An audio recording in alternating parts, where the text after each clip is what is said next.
Hello Pisces, welcome muli dito sa reading mo. Check na natin itong mga energy surrounding your paparating sa iyo or mga mensahe. Dala-dala ng mga cards.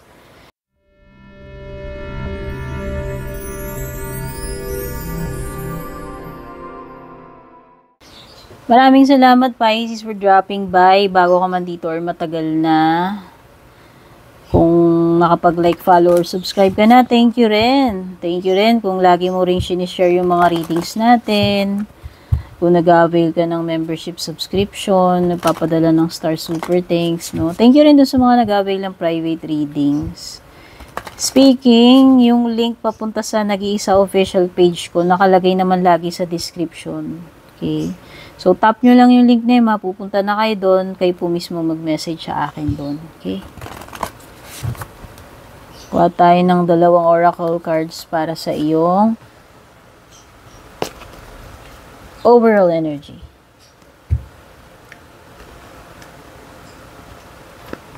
Layout muna natin yung mga cards mo, Pisces. Bago tayo magchikahan, o diba? This is your overall energy, financial, kabuhayan, career mo, home, family. Love life mo, hindi mo inaasahan, at yung pinaka-closing message mo, which is mamaya natin i-reveal yan sa pinaka-dulo. Okay. Buksan na natin. Fertility abundance. Uy! Pisces. Very abundant ka. Very fertile. O, ayan. Kung gusto mong majontis, kung gusto mong makabuo ng baby, ito na yung moment. But aside from that, Pisces, pwedeng itong abundance na to is, ang abundance naman is not always material. No? Ang abundance could be presented in different forms. Sabihin na natin, maraming taong nagmamalasakit sa'yo. Abundance mo na yun eh. Diba? Yung pagiging creative mo, ang dami mong naisip na ideas, pagiging abundance yun. Okay. Pero nakikita ko talaga maraming blessings. At saka ito yung period ng marami kang kita, sales, marami kang matatapos na mga gawain, achievements, no? Nag-uumapaw. Basta meron ditong nag-uumapaw na mga grasya. Okay. So, nakikita ko dito is very, very productive. Okay? Kumbaga, hitik eh. Hitik sa bunga eh. Namumulaklak, alam mo yun?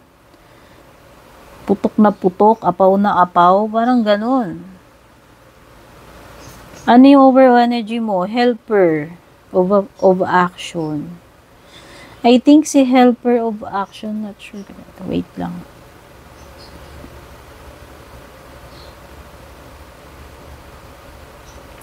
Not sure kung ito si Knight or si Page.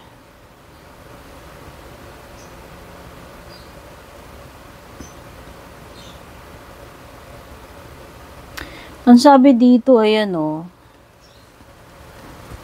ikaw talaga ay blessed. Okay? At nagre-reflect naman yan dito sa fertility and abundance card mo. Sabi dito, you are blessed with many wonderful things to do. Very inspired ka. Okay? Ang daming ideas, diba? Sabi ko, siguro ang dami mong nai-imagine na gusto mong gawin, simulan, or tapusin. Ayan. Okay. So, sinasabi dito, it would be great daw kung magtitake ka ng time na gumawa ng solid plans para dito sa mga ideas na to, sa mga inspirasyon mo na naiisip, Pisces. Dami kasing ideas eh. Pero kailangan mo siyang, gumawa ka ng plan para dito sa mga naiisip mo na ito. Huwag mo siyang hayaan na parang, lang siya, yung ideas lang. Okay? Bigyan mo ng buhay. Sabi doon, mag-get busy ka daw. Sundan mo daw itong instincts mo and have fun. O, diba? O, basta gawin mo lang, gawin mo siya. Wag puro daydream, wag puro imagine, may plano rin, may action din. Okay. So, simulan mo na yun. Okay. Pwedeng meron, very enthusiastic ka na gawin itong mga ideas mo na ito. O, diba? What are you waiting for? Gawin mo na yan habang ikaw ay inspired, habang nandyan yung mga ideas mo. Sayang naman kung natutulog lang yung mga ideas mo. Okay. Financial, career, kabuhayan mo, messenger of thought.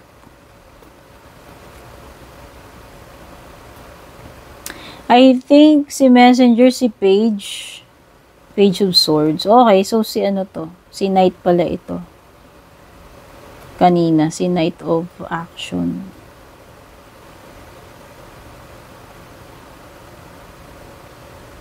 Okay. Meron something dito na magpapa-excite sa'yo, magpapa-curious sa'yo na related sa pera, sa career mo, kabuhayan mo. Sabi ko nga daming mong ideas na naiisip. Dami papasok sa isip mo, Pisces. At bigyan mo ng katuparan niya mga yan. Okay. It could be a positive news na paparating sa'yo related sa pera, negosyo, or career. O baka ito na yung inaantay mong tip. No, ibig sabihin may titimbre sa'yo. Okay, may opening dito, may ganito, ganyan. O, diba? Yun ibig sabihin dun sa tip. Basta may impormasyon dito Okay, pwedeng may mga changes pagdating sa mga pinaplano mo regarding sa career or sa pera or sa negosyo.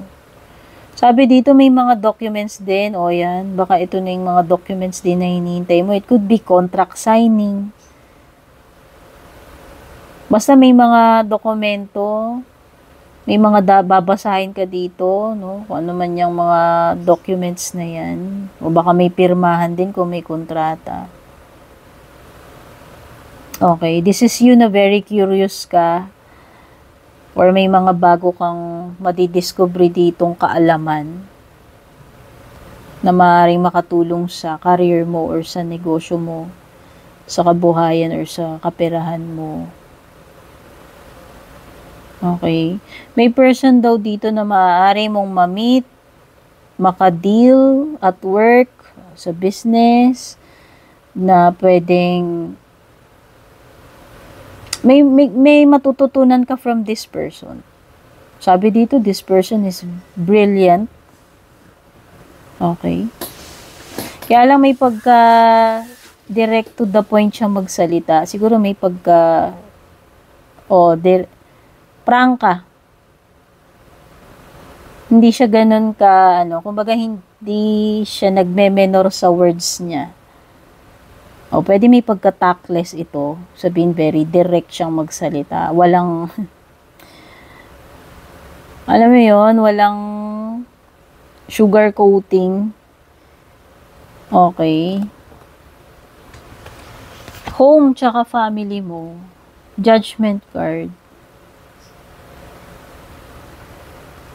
Pwedeng may magbabalik na family member.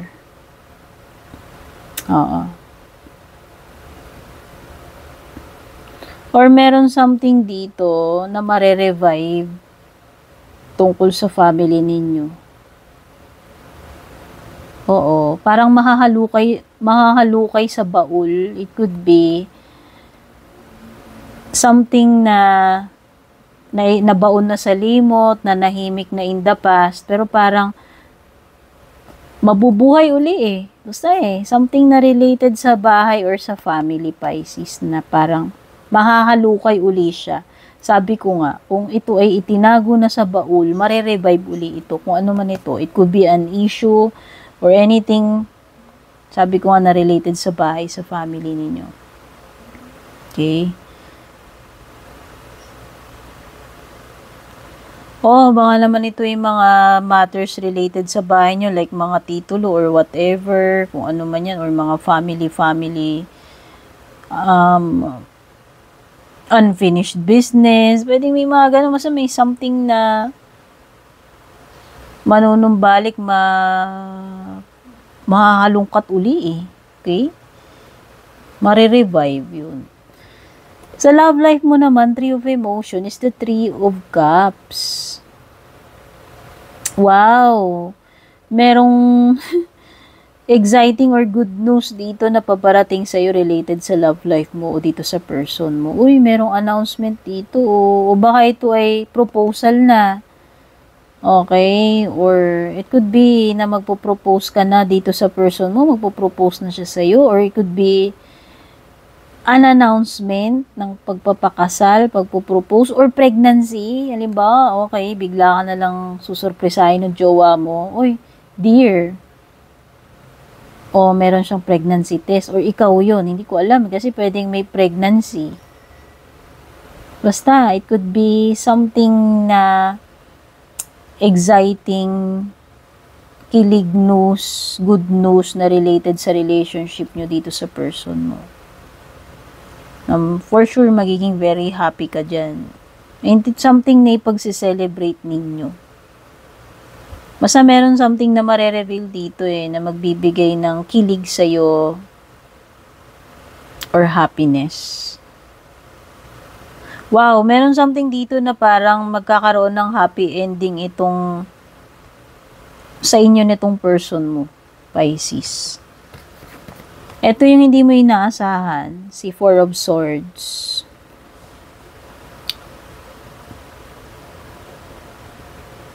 Okay, so hindi mo inaasahan. Baka yung iba sa inyo, baka ano kayo ha? Hindi nyo inaasahan na mababurnout kayo o baka iba magkasakit. Sobrang kakatrabaho. Kaya kailangan mo nga daw mag-take a break bago pa mangyari yung Pisces. Ayan. Mag-spend ka na ng time. Oo, na makapagpahinga. O, diba? Okay. Four of Thought is something di mo inaasahan na ipinagdarasal mo. Didinggin yung panalangin mo, Pisces, sa tingin ko. Baka ito na yung sagot sa panalangin mo. Okay, basta i-consider mo na makapagpahinga ka, mag-take ka muna ng vacation or break. Para daw makarecover naman yung isip mo, yung puso mo or katawan mo, di ba? Or para ma-clear mo yung isip mo, matanggal mo na yung mga bumabagabag or pampagulo sa isip mo or mga stress. Okay, this is a period ng hindi lang pagpapahinga ng katawan, kundi yung pagpahinga rin ng isip. Tignan pa natin, Pisces, ano pa ibang paparating sa'yo. Oh, ito yung sign, yung araw na nasa tamang path ka, Pisces. Ipagpatuloy mo lang yung good work na yan. Tamang direksyon yung tinatahak mo. Oh, sabi dito, aasistihan ka pagdating sa mga panahon na mga challenges or yung mga mahihirap na sitwasyon na kakaharapin mo. Hindi ka pababayaan daw. Wow. May guaranteed success. Take note, Pisces. Kung ano man itong paparating sa'yo. Ginagawa mo kaya nga nasa right path ka, oh. Pagpatuloy mo yung dedikasyon mo, yung tamang ginagawa mo, dire-diretso lang yung kasipagan mo, at guaranteed success yung aanihin mo dyan. Yun lang, Pisces. Meron ditong tumatrabaho sa'yo patalikod. O sino man to. At ayan na, may success. Andyan pa yung good fortune. Dealing sa relationship. Ayan, hindi ko nalalagyan ng gender. Kung sino man itong person na to, basta may importanteng person dito. O, yun na nga yun, yung sabi ko nga, parang may good news sa love life mo, di ba? Ah, couple. May couple dito. Hindi ko nalalagyan ng gender. Basta may couple. Pares. Pinaka-closing message mo is the Three of Action, which is the Three of Wands. Itong Three of Wands na to is expansion.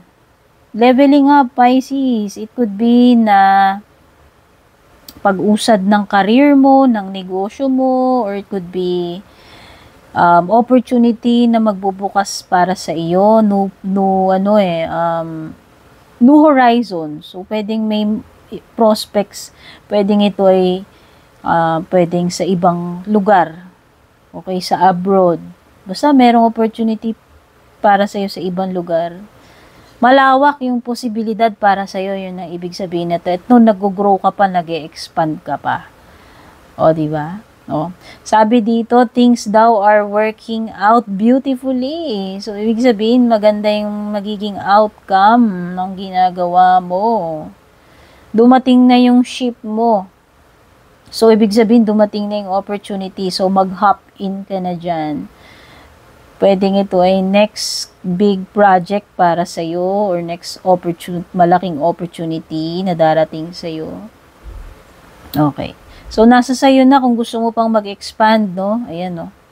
Or mag-build ng iyong empire. Basta magiging successful ka. Be willing to travel if necessary. So, yan. This is a go signal kung nag-expect ka ng confirmation news pagdating sa pagta-travel. So, yan yung mga messages for you, Pisces. Sana makatulong sa yan. Take care. Babush!